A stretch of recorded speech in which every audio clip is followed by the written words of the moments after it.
आइए हम आगे देखते हैं सूक्ष्म जीव हमारे लिए कैसे लाभदायक है। दूध को दही में परिवर्तित करते हैं। दूध जो है हमारा, दूध से हमारा दही कैसे बनता है, उसमें लैक्टोबैसिलस नामक एंजाइम पाया जाता है, बैक्टीरिया पाया जाता है, जो क्या करता है, दूध को दही में परिवर्तित कर देता है।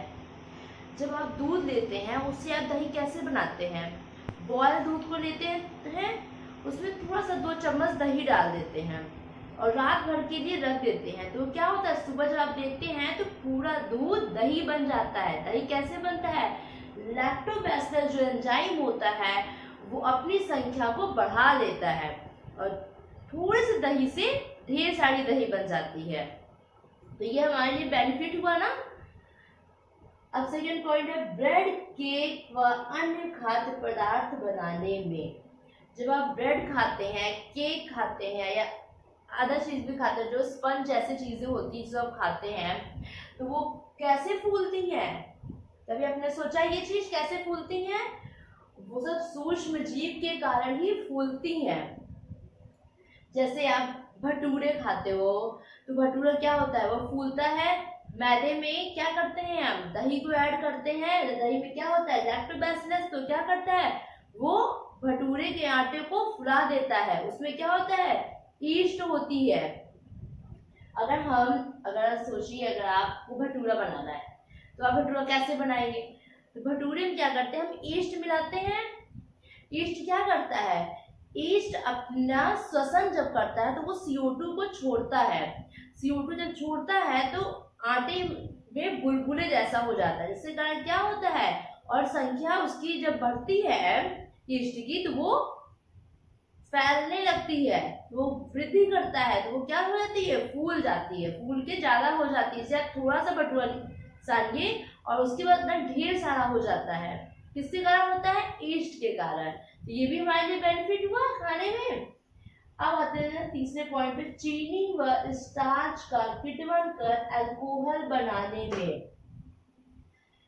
चीनी व स्टार्च का किण्वन कर, फर्मेंटाइजेशन कर क्या करते हैं, हम अल्कोहल बनाते हैं। किसने सबसे पहले इसका आविष्कार किया था? लुई पाश्चर ने 1857 में ये किया था।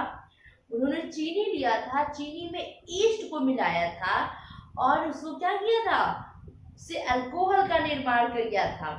सबसे पहले किसने किया था? लुई पाश्चर ने 1857 में ये किया था। इसी को हम कहते हैं किण्वन करना। वैसे तो ये एनसीईआरटी के सिलेबस में है कि अल्कोहल बनाना, पर मुझे नहीं लगता है कि ये अल्कोहल का जो टॉपिक है वो एनसीईआरटी में रखना चाहिए। अब है तो इसलिए आगे आपको पढ़ाया जा रहा है। अपघटक जीवाणु सब्जी के छिलके मरे हुए जीवों का अपघटन करते हैं।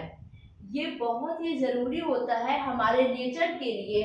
अगर ये अपघटक सूक्ष्म जीव नहीं होंगे, जीवाणु नहीं होंगे, तो जो हम सब्जी के छिलके होते हैं या फिर जो जीव जंतु जो मर गए हैं वो कैसे खत्म होंगे? उनको सूक्ष्म जीव तो नष्ट करते हैं, अपघटन करके क्या करते हैं, मिट्टी में मिला देते हैं। और इससे क्या होती है, हमारे इन्वायरमेंट की, हमारे पर्यावरण की तरीके से सफाई हो जाती है, क्लीनिंग का काम करती है। ये हमारे इन्वायरमेंट के लिए बहुत ही जरूरी है। जैसे इसके पहले मैंने आपको पढ़ाया था फूड चैन, तो फूड चैन में था ना कि माइक्रो ऑर्गन कितने ही जरूरी होते हैं। ये जो अपघटन नहीं करेंगे तो जो हमारे सब्जी के छिलके हुए, फ्रूट के छिलके हुए, पत्तियां हुई, अन्य ऐसे पदार्थ हैं जिसका अपघटन करना जरूरी होता है। उसका अपघटन कौन करता है? सूक्ष्म जीव करते हैं। मृदा की उर्वरता में, उत्पादन में वृद्धि करते हैं। मैंने भी पढ़ाया ना अभी कि मरे हुए जीवों का अपघटन करते हैं। एवं मृदा की उर्वरता एवं उत्पादन, जब हमारा पूरा इन्वायरमेंट इतना अच्छा हो जाएगा, एकदम क्लीनिंग हो जाएगी, मृदा के लिए क्या होगा, बहुत ही बेनिफिट होगा। इससे क्या होगी, हमारी उत्पादन की जो क्षमता है मृदा की वो ज्यादा बढ़ जाएगी, ज्यादा से ज्यादा खेती होगी, अच्छी फसलें होंगी। इसके लिए माइक्रो ऑर्गन जरूरी भी है। जीवाणु व ईस्ट आटे का किण्वन करते हैं। मैंने भी बताया था ना कि भटूरे बनाना, तो भटूरे बनाने में क्या था, ईस्ट जरूरी था, वही इसमें बताया गया है कि जीवाणु ईस्ट व आटे का किण्वन करते हैं। क्या करते हैं ये? जो हमारा आटा हो गया, इसमें हम जब ईस्ट को मिलाते हैं तो ये क्या करते हैं, किण्वन करके उसको ज्यादा कर देते हैं, फर्मेंटेशन करते हैं। और ये क्या करते हैं, एंटीबायोटिक दवाइयां बनाने में भी सूक्ष्म जीव बहुत ये हेल्प करते हैं। ये एंटीबायोटिक दवा क्या होती है, मैंने इसके पहले अभी पढ़ाया था, जीवाणु विषाणु मैंने पढ़ाया था। तो सूक्ष्म जीव जब हमारे जो कोई जैसे अदर सूक्ष्म जीव है जो हमारे शरीर के लिए बहुत ही हानिकारक होते हैं, वो हमारे बॉडी में जब जाते हैं तो उसको ठीक करने के लिए एंटीबायोटिक दवाइयां बनाई जाती है। उसमें ऐसे सूक्ष्म जीवों को रखा जाता है और रासायनिक क्रिया कराई जाती है जिसके कारण एक सूक्ष्म जीव दूसरे सूक्ष्म जीव को मारता है। इसी दवाई क्या कहते हैं, एंटीबायोटिक दवाइयां। और ऐसे भी सूक्ष्म जीव है जिनसे क्या किया जाता है, वैक्सीन बनाया जाता है। अब आते हैं किण्वन। किण्वन क्या है, वह प्रक्रिया जिसमें एंजाइमों की सहायता से जटिल पदार्थों को सरल पदार्थों में परिवर्तित किया जाता है। क्या किया जाता है, सरल जटिल पदार्थों को सरल किया जाता है। किसकी सहायता से, एंजाइम्स की सहायता से। इसी को क्या कहते हैं, किण्वन कहते हैं। गन्ना, फल, गेहूं इत्यादि में उपस्थित शर्करा को ईस्ट किण्वन की सहायता से अल्कोहल बनाते हैं। जो हमारे गन्ना हुए, फ्रूट हुए, फल हुए, गेहूं हुआ, चावल हुआ, उसमें क्या होता है, उसमें नेचुरल होती है। क्या होती है, नेचुरल शर्करा होती है।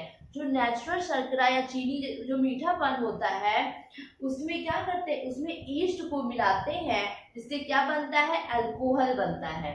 इसका सबसे पहले उपयोग किसने किया था, लुई पास्चर ने 1857 में ये किया था। उन्होंने क्या किया था, शर्करा ली थी, उसमें ईस्ट मिलाया था और अल्कोहल का निर्माण किया था। इसी क्रिया को क्या कहते हैं, हम किण्वन कहते हैं।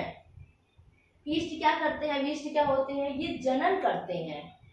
जनन करते हैं और तेजी से जनन करते हैं, फिर इसमें क्या करते हैं, श्वसन करते हैं। श्वसन में क्या करते हैं, CO2 को छोड़ते हैं जिसके कारण ये बुलबुले बनने लगते हैं। आटे हुआ या फिर अदर चीजों में क्या होते हैं, बुलबुले बच्चे ये फूलने लगते हैं। इसी को हम ईस्ट कहते हैं। तो सूक्ष्म जीव हमारे लिए बहुत जरूरी भी है और बहुत हमें हानिकारक भी पहुंचाते हैं। इसका अगला पार्ट देखिए नेक्स्ट वीडियो में। Thank you so much.